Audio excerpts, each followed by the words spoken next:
What's going on, guys? It's JSGC here, and I'm here to give you your football fix. So we're going to pop up the Premier League table right now. Teams have played 31 and 32 games. We're going to crack right on. Crystal Palace played Liverpool. Crystal Palace went ahead from a penalty. Milanovic, he put them ahead before Mane ended up equalising. Mane, he was booked for diving, and then in the second half, he was booked for. He should have been booked again for deliberate handball. He wasn't, and he weren't sent off, and he probably should have been, in my opinion, after a free kick was given to Crystal Palace after he deemed that he thought he'd been fouled, so he picked the ball up, and it was pretty strange. It's the most deliberate, most blatant handball, and if he weren't on a yellow card, he would have been booked. So I don't understand why he weren't sent off. And Salah ended up giving Liverpool the win. They're chasing Manchester United all the way now for that second place finish. And for Crystal Palace, they are now sitting in 17th place, but they've got a 2-point gap because Southampton and Stoke, they haven't won. So for Crystal Palace, they think they just need 3 more wins. So 1 in every 2. If any team can show that kind of form, they'll stay up, you would think.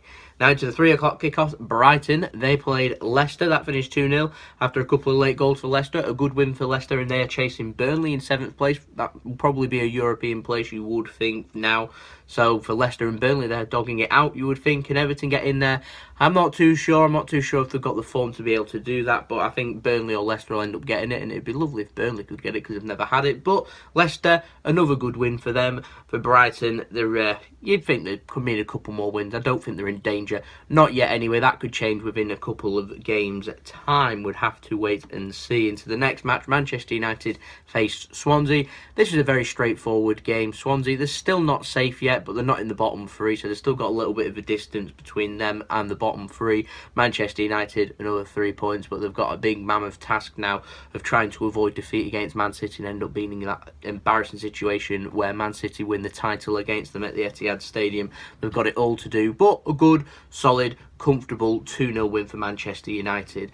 Newcastle plays Huddersfield, and Perez ended up giving Newcastle the win, which was a much needed 3 points for them. That should, you would think, now give them enough confidence and a boost for them to avoid relegation, whereas for Huddersfield, their form is not good at all. They're a serious danger of going down. They're still not in the bottom 3 though, because like I said, Stoke and Southampton aren't in great form, but Huddersfield, they're one to keep an eye out on. They've got form that's awful. They've got a team that's not used to avoiding relegation in the Premier League, so it's a very, very difficult task. If Huddersfield can end up staying up, then that would be absolutely brilliant and fantastic for Huddersfield. But for Newcastle, I think they'll probably stay up now. We're starting to get starting to tick teams off now who aren't going to go down. So this will happen as the weeks go on. Watford faced Bournemouth. This finished 2-2. It wasn't a bad game, if I'm completely honest. A couple of sides that probably haven't got a lot to play for. They're probably going to end up finishing in that little gap between 9th and 14th, you would think, for both sides. The point, not a lot to talk about really for the game, but a good game nonetheless, 2-2. West Brom, they faced Burnley. Now, West Brom, they're probably going down now, let's face the facts. I mean, they're sitting on 20 points still. They're 10 points behind. They've got just 6 games left to play with. You know what I mean? 18 points to play with, 10 behind. They're probably relegated in around 4 or 5 games' time, you would think, unfortunately for West Brom. And another home loss against Burnley. Burnley, like I said, they're looking good for 7th place now. West Brom, though, they're probably going down, unfortunately, for West Brom fans. What a mess that they end up getting themselves into. And the last of the 3 o'clock kickoffs, West Ham faced Southampton. West Ham really needed the points. Southampton really needed the points. Neither of them wanted to draw, and West Ham absolutely cruised. Marco Arnautovic had a point to prove towards Mark Hughes, celebrated and pointing towards him, but a very comfortable West Ham victory, which was the complete opposite of what it was like against Burnley. But for Southampton, they are in serious trouble. They're in very, very, very, very, very serious trouble. The form is awful. The players aren't performing. The manager isn't very good. I don't agree with the appointment of Mark Hughes. I don't think he's a very good manager. I'm struggling for Southampton. Southampton shouldn't be getting relegated with the players that they've got. They shouldn't be getting relegated, but they're probably going to. That's the fact that they're facing now, unless they can turn it around.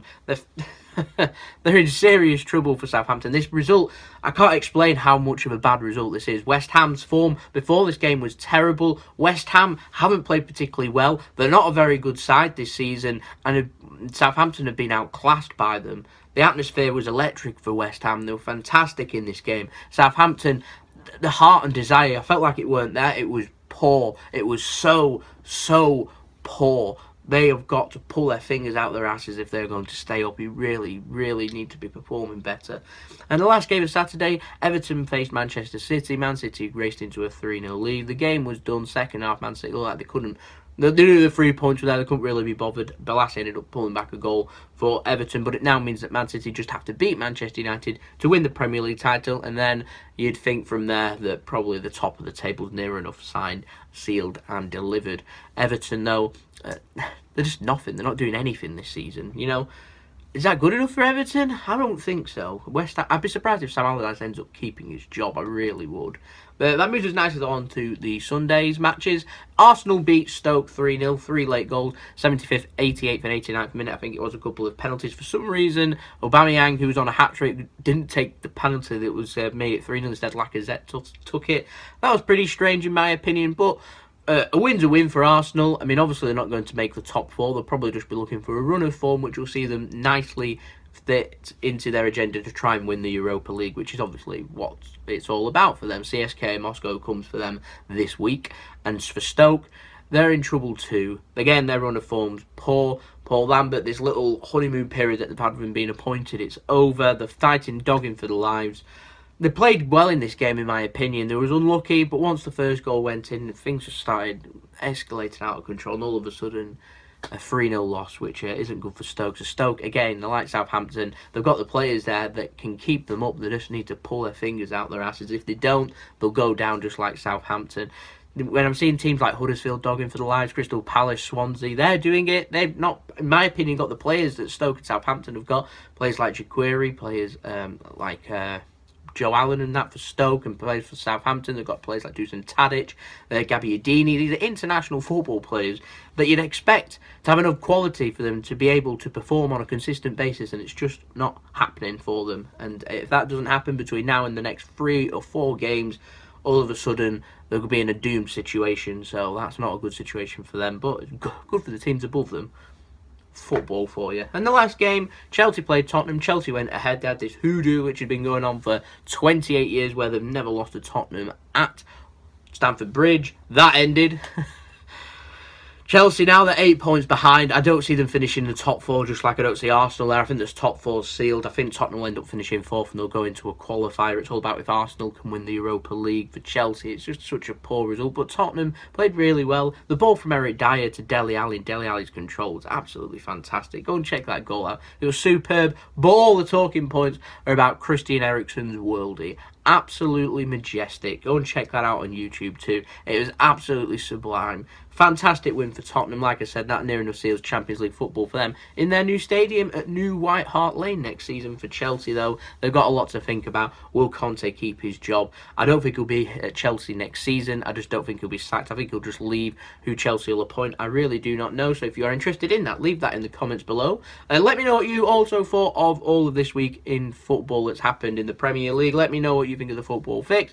Don't forget to leave a big thumbs up. Don't forget to subscribe to my channel, and I'll see you all for the Football Fix next week and daily content football videos. So it's been JSGC. Hope you'll have a wonderful rest of your Easter Monday. Happy Monday. Don't eat too many eggs and feel sick, but don't forget to enjoy yourself. So I'll see you all tomorrow. It's been JSGC.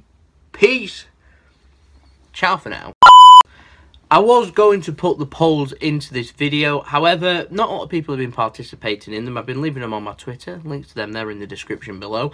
But I was going to put them in, but I didn't decide to because a lot of people are participating and people aren't leaving their score predictions and stuff like that. So it just basically just me putting up my Twitter, which is a bit pointless considering it's down in the description as well.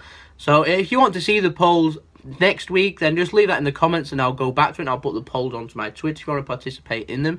Then you know, links to that there in the description. You can go and participate and leave your score predictions. But from now until the end of the season, like I said, if it doesn't pick up, then I'm not going to put them in because it you know what I mean? It's just fills up the screen. So basically, you know, apologies if you do enjoy the polls, but you know, unless there's more feedback on them and people are enjoying them, I'm not going to put them in.